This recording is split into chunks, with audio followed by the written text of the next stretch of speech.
Hi guys, ඉතින් කොහොමද ඔයාලට? ඉතින් අද ලස්සනම වීඩියෝ එකක් අරන් ආවා ඔයාලට. ඒ ගැන සඳහන් කරුවොත් ඉතින් අද මම යන්නේ මාලිගාව බලන්න. ඉතින් මේ මාලිගාව ගැන කතා කරුවොත් එහෙම මේ මාලිගාව තියෙන්නේ කසෙට්ත කියන ගම්මානේ. ඒක නමින් හැදින්නුවොත් එහෙම රේජති කසෙට්ත කියන මාලිගාව බලන්න තමයි අද අපි යන්නේ. ඉතින් මේ මාලිගාවත් සමග මාලිගාවත් එක්කම තියෙන ලස්සන විශාල ප්‍රමාණයේ උද්‍යානයක්. ඉතින් අපි පළමුවෙන්ම යන්නේ උද්‍යානය බලන්න.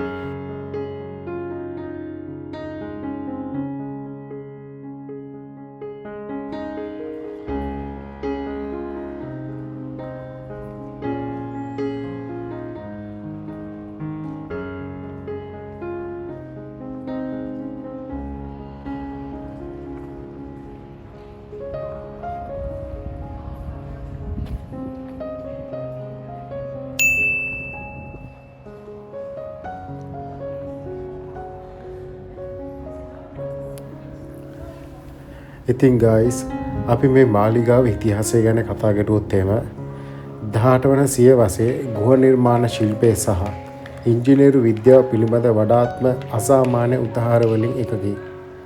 වර්ල්ඩ් සයින් වැනි අයෙකුගේ යුරෝපීය රාජකීය මාලිගාව සමග තරඟ කිරීම සඳහා ඉදිකර ලද මෙම මාලිගාව ලුයිගි වැන් වික්ටෙලිගේ වාස්තු විද්‍යාත්මක ප්‍රතිභාව සහ බෝල්බන්හි චාල්ස් රජුගේ දැක්මේ ප්‍රතිඵලයකි. ඉතින් ඇත්ත වශයෙන්ම මේ ව්‍යාපෘතිය මගින් කාමර 1200ක් සහ ජනෙල් 1742ක් පැලටයින් දේවස්ථානයක් සහ සුපභෝගීත්වයෙන් සරස ඇති රාජකීය මහල් මාලාවකින් සමන්විත දැවැන්ත මාන්නයුත් සංකීර්ණයක් අපේක්ෂා කරන ලදී. ඉතින් ඇත්ත වශයෙන්ම මේ කිව්වොත් එහෙම රාජකීය වාසස්ථානයක් පමණක් නොව මෙම රාජධානියේ පරිපාලන දේශපාලන මධ්‍යස්ථාන ලෙසද නිර්මාණය කර ඇත. අතර රාජකීය මාලිගාව යුනෙස්කෝ විසින් ලෝක උරුම අඩවියක් ලෙස පිළිගෙන ඇති අතර එහි තේජස සහ දර්ශනීය උද්‍යාන සමග ලොව පුරා මවිතයට පත් කරයි.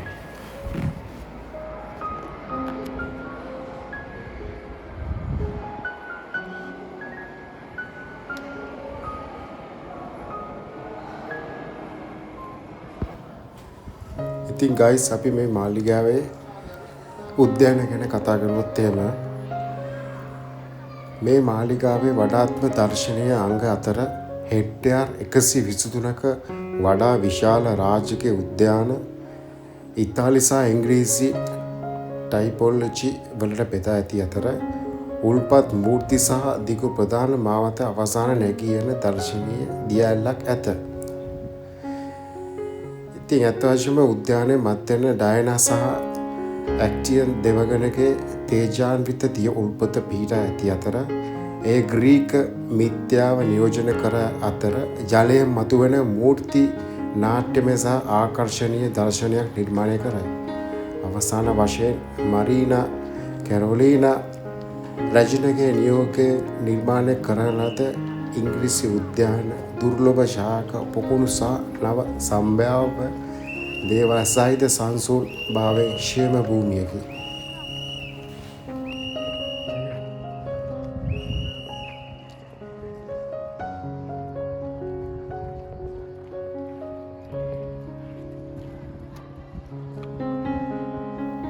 ඇත්ත වශයෙන්ම guys මේ මාලිගාව ඉදිකර තිබෙන්නේ 1750 දී බෝර්බන්හි චාල්ස් නව නේපල්ස් රාජධානියේ පරමාදර්ශී මධ්‍යස්ථාන ලෙස මෙම මාලිගාව ඉදිකිරීමට තීරණය කළේ.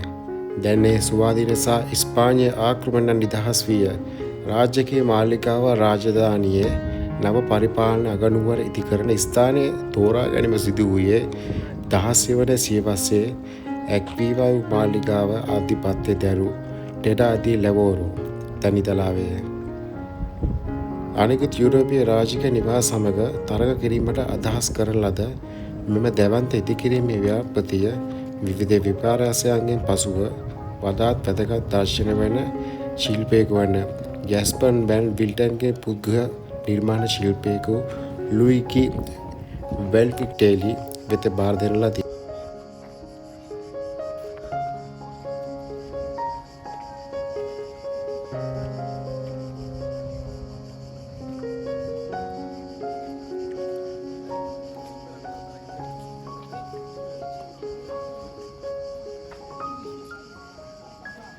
la me voy con el nombre. Sí, tenemos camino. ¿Sí?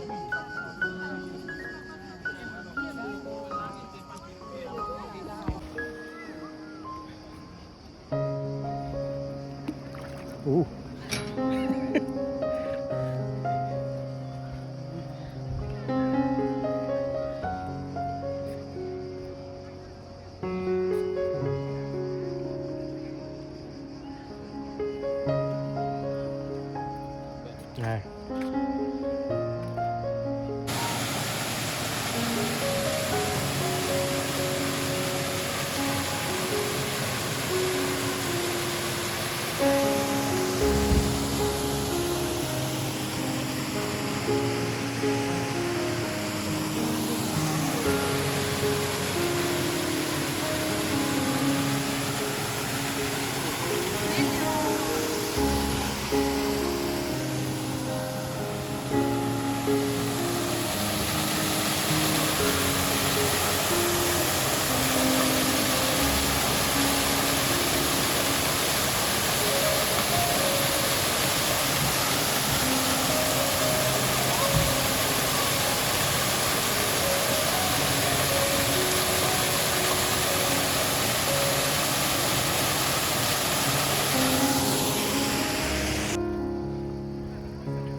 E basta.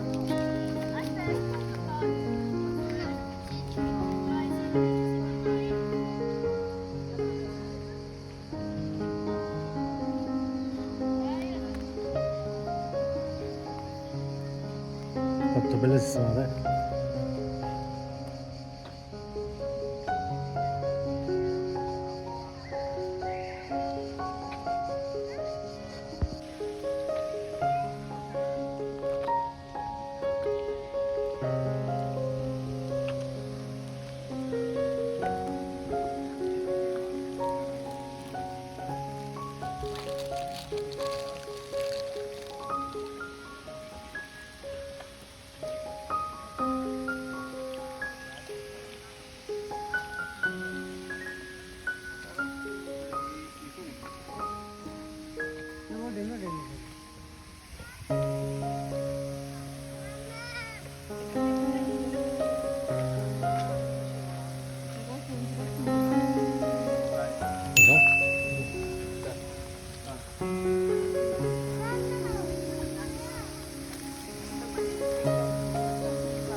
ඉතින් guys මේ මාලිගාව වසරේ පුරාවටම විවෘත වන අතර මේ නැරඹීමට දවසෙන් භාගයක් පමණ අපිට වැය කරන්න වෙනවා.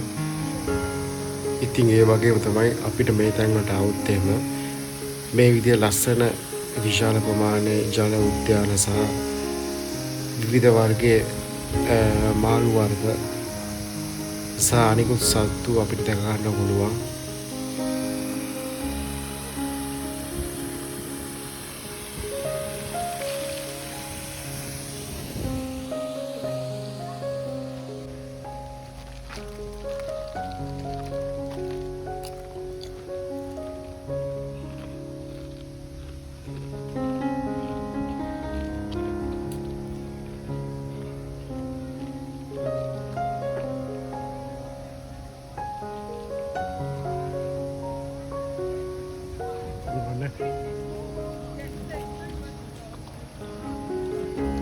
ඒ වගේම තමයි මම ඔයාලට තව දෙයක් මතක් කරනවා.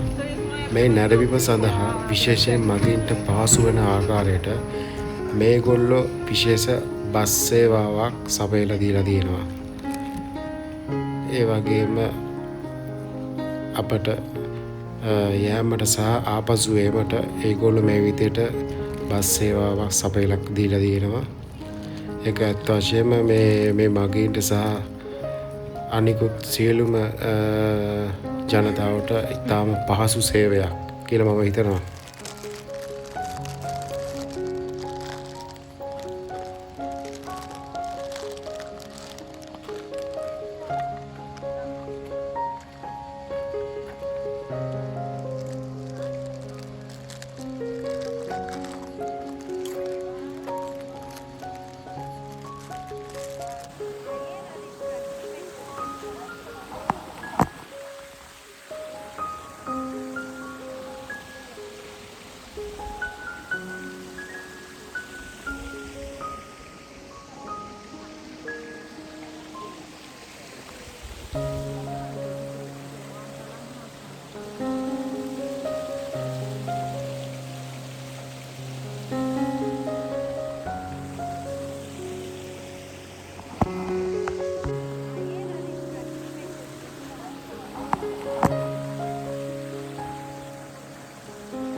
Chi oggi?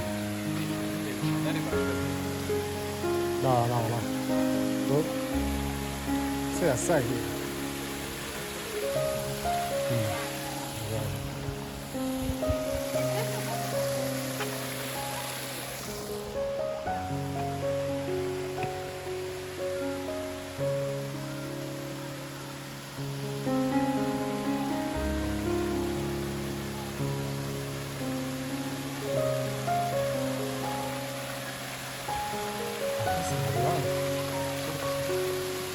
Oh, mettere qualche tipo...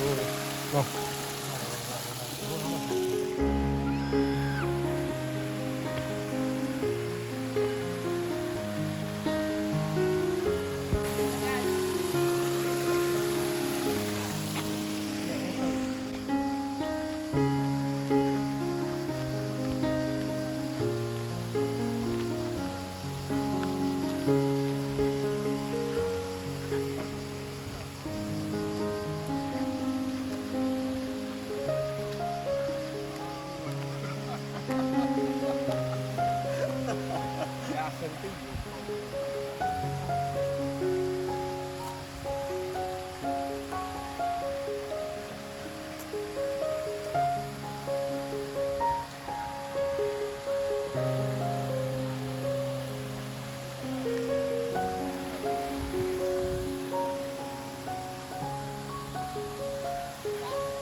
ඉතින් ගයිස් අපි ඔන්න දැන් තියල්ල ගාවට හිමින් ආවා.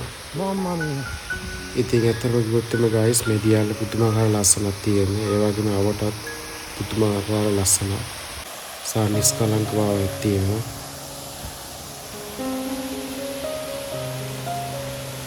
ඉතින් මේ විදිහට සෑහෙන පිරිසක් මේ තියල්ල නැරඹීමට දවසින් දවස එනවා.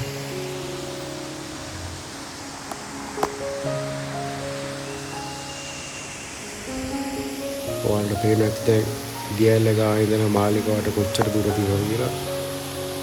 මම සාමාන්‍ය හිතන විදිහට සාමාන්‍ය කිලෝමීටර් 3ක වාගේ දුරක් අපි පයින් ඇවිදගෙන ආවා මාලිගාව ඉඳලා දියැල්ල ගාවට.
ඉතින් ගයිස් මේ මාලිගාව බලන්න ඉතාලි ජාතිකම් පමණක් නොව අනිකුත් විදේශික ජනතාව විශාල පිරිසක් මේ නැරඹීම සඳහා පැමිණෙනු ඇත.